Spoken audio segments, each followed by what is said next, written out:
भोला सुबह सुबह अपने कुल्हाड़ी को लेकर जंगल की ओर जाने लगा।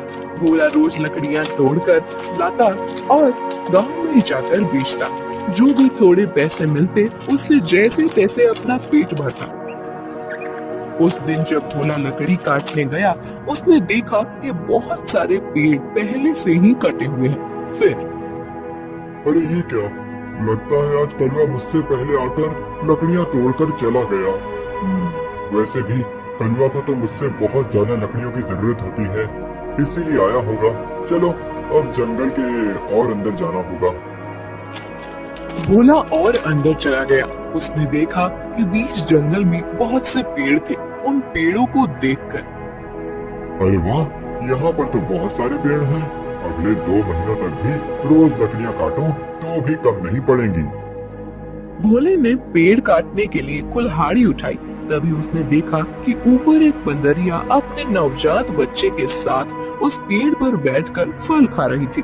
वो बंदरिया इतने प्यार से अपने बच्चे को पकड़कर बैठी थी कि उनका प्यार देखकर भोला रुक गया। ये क्या करने जा रहा था मैं?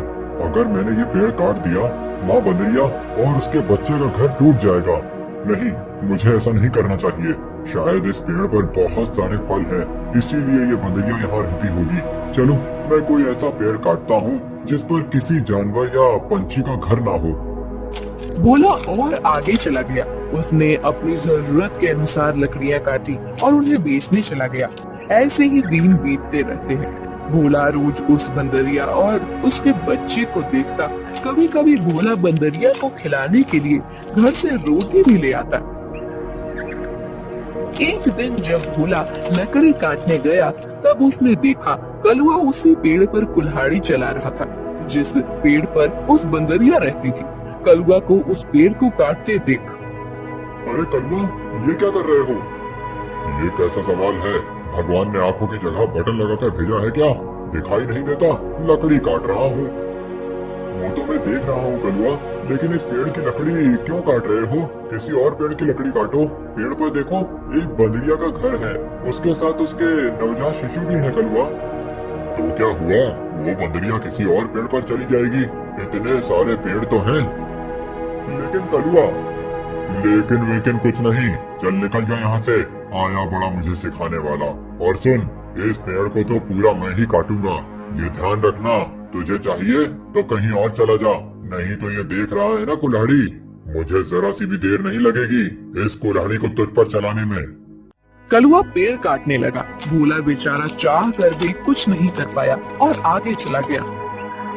दोपहर के समय जब भोला जंगल से लौट रहा था, तब सपने देखा कि कलवा ने वो पूरा पेड़ काट डाला था।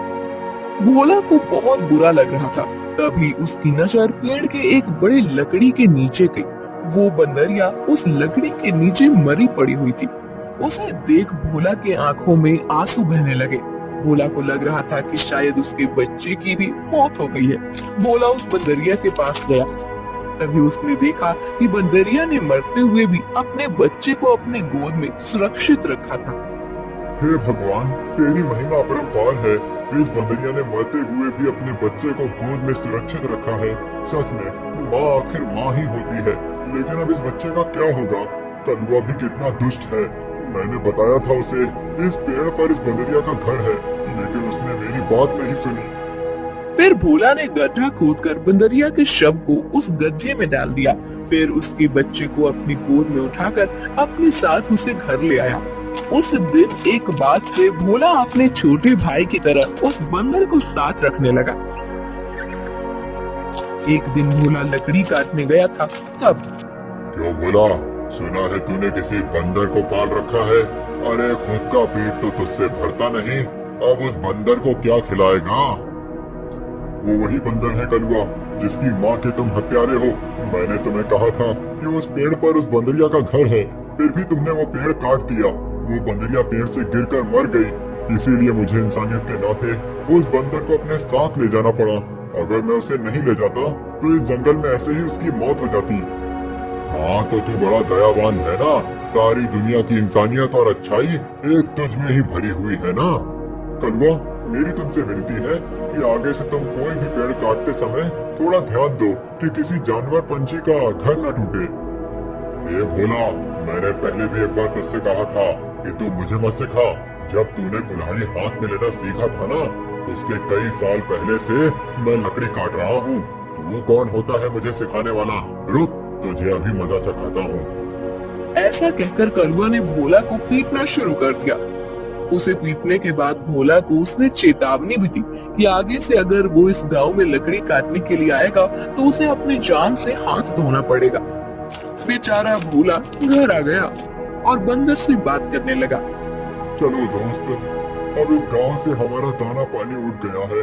उस कलुआ ने मुझे पीट कर साफ साफ चेतावनी दे दी है। अब अगर जान बचानी है तो इस गांव को छोड़कर जाना ही बेहतर होगा। चलो, हम कहीं और जाकर हमारी अपनी दुनिया बसाएंगे। भोला बंदर को अपने कंधे पर बिठाकर गांव से कहीं दूर जाने के लिए निकल गया। दिन बीत रहे थे और भोला दर बदर भटकते हुए काम की तलाश कर रहा था। ना तो उसे काम मिल रहा था और ना उसके रहने का कोई ठिकाना था। जैसे तैसे अपने लिए और बंदर के लिए वो एक वक्त का खाना जुटा पा रहा था। एक दिन ऐसे ही वो थक कर एक पेड़ के नीचे बैठा हुआ था। बंदर उसकी गोद में सोया हुआ था। तभी वहाँ एक योगी बाबा आए। प्रणाम योगी बाबा। कल्याण हो पुत्र। एक बात बताओ, तुम इस बंदर को ऐसे गोद में लेकर क्यों बैठे हो? बाबा, इसने अपनी माँ को खो दिया है। इसका इस दुनिया में कोई नहीं है, इसीलिए मैं इसे अपने साथ अपने घर ले आया था। लेकिन हमारे गांव के एक गुंडे की वजह से मुझे गांव छोड़ना पड़ा। अब मैं काम और सर पर छत ढूंढते हुए दर दर भटक रहा हूँ। पुत्र, तुम्हारा हृदय सच में कोमल है। तुमसे किसी का भी दुख नहीं देखा जाता। तुमने इस अनाथ बंदर की जिम्मेदारी लेकर इसे एक परिवार दिया है। तुम अगर चाहो तो मेरे साथ मेरे आश्रम में रह सकते हो। मेरे आश्रम में मेरे कुछ शिष्य रहते हैं और कई बार कितने साधु भी आते हैं। उनके भोजन और रहने की व्यवस्था की जिम्मेदारी अगर तुम उठाओ तो मुझे बहुत आनंद होगा। ये तो मेरी खुशनसीबी है बाबा। मुझे आपके साथ रहने में सचमुच खुशी होगी। लेकिन बाबा, मेरा ये बंदर भी मेरे साथ आएगा। मैं इसे कहीं नहीं छोड़ सकता। हाँ पुत्र, तुम इसके साथ आ सकते हो। भोला बाबा के साथ उनके आश्रम चला गया। भोला अब योगी बाबा के आश्रम में सफाई, भोजन व्यवस्था, हवन की सामग्री ले आना, बाबा जी के शिष्यों की सहायता करना, ऐसे सारे काम करने लगा। भोला का बंदर हमेशा उसके साथ रहता था। योगी बाबा भोला का काम और उसकी काम के प्रति निष्ठा देखकर खुश थे।